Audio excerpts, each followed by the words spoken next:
Let me introduce you to Frank. Now, for most of the last year, Frank's digestive system, it's just not been feeling quite right. He's been having intermittent, although fairly frequent abdominal pain, as well as irregular bowel movements, and at times he's not able to have a bowel movement, then at other times he's been having them very frequently. And he was telling a close friend about these symptoms, and his friend said, Frank, I was watching something on TV, and I heard about this condition. I'm not exactly sure, but I think it was called something like irritable bowel disease, and it sounds somewhat similar to what you're experiencing. Perhaps you should go see a doctor. So Frank goes to see his doctor, and he says, Doc, I think I have IBD. And Frank's doctor says, I'm sorry to hear that. Please tell me why you think you may have IBD. And as he's relating these symptoms to her, she thinks to herself, I wonder if he means IBS instead of IBD.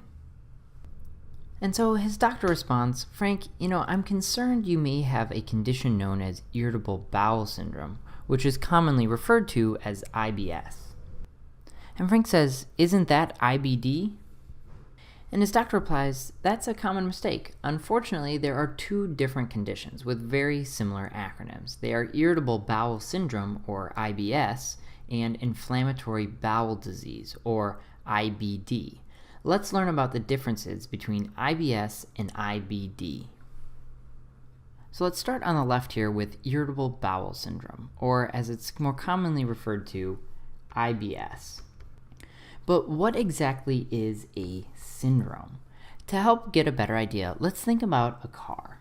Now, imagine that something is just not quite right with your car. So you take it into the auto shop and you tell the mechanic, there's this rattling sound under the hood, and the car has poor acceleration, and the check engine light is on.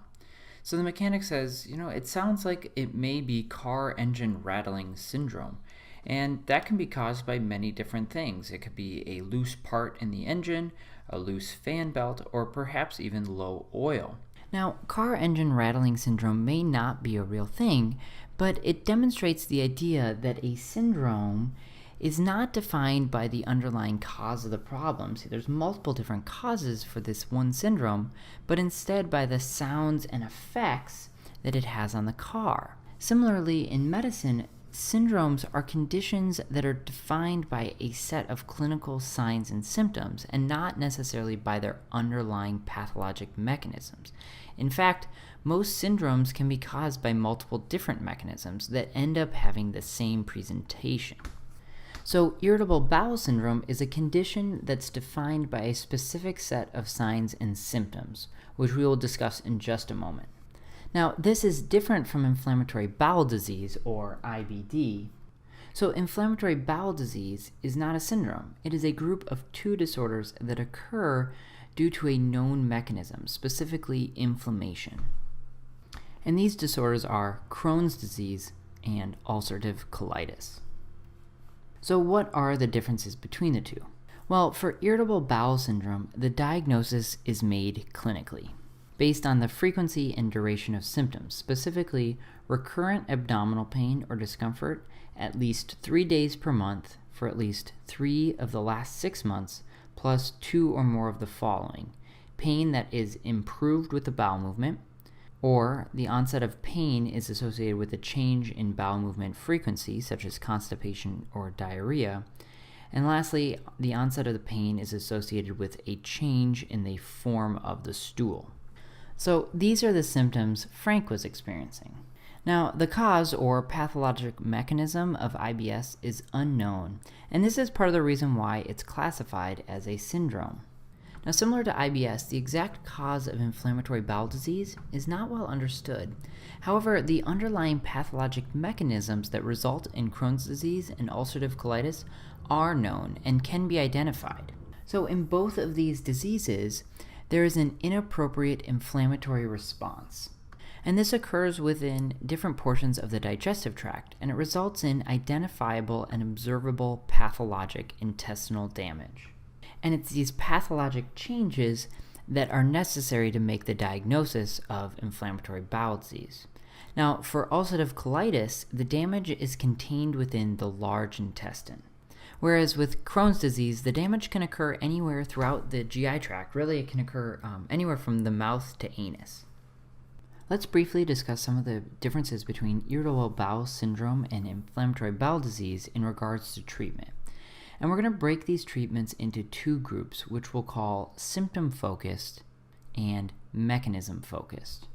Since both irritable bowel syndrome and inflammatory bowel disease have similar symptoms, many of the symptoms-focused treatments will be beneficial for both conditions, and these include things like diet and lifestyle modifications, such as a high-fiber diet and routine physical exercise, as well as medications that speed up or slow down the intestines, and that depends on which symptoms are present. So if there's diarrhea, then you can use anti-diarrheal medications. And if there's constipation, then you can use laxatives. Now, since the mechanisms in IBS and IBD differ, the mechanism-focused treatments will also differ. So although the exact mechanism of IBS is not well understood, it can be thought of as anxiety of the gut, and therefore it responds to similar therapies as anxiety, including cognitive behavioral therapy, or CBT, and anti-anxiety medications such as SSRIs. Now, in regards to IBD, as its name suggests, inflammatory bowel disease is due to an inappropriate inflammatory response. Therefore, medications that decrease inflammation, known as anti-inflammatory medications, such as steroids, and medications that change how the immune system and the inflammatory cells act, known as immunomodulators, can be used to decrease and prevent the inflammation that ends up causing inflammatory bowel disease. So this has just been a brief overview of the difference between irritable bowel syndrome, a disease that's defined by its clinical presentation, and inflammatory bowel disease, which is defined by the underlying pathologic mechanisms.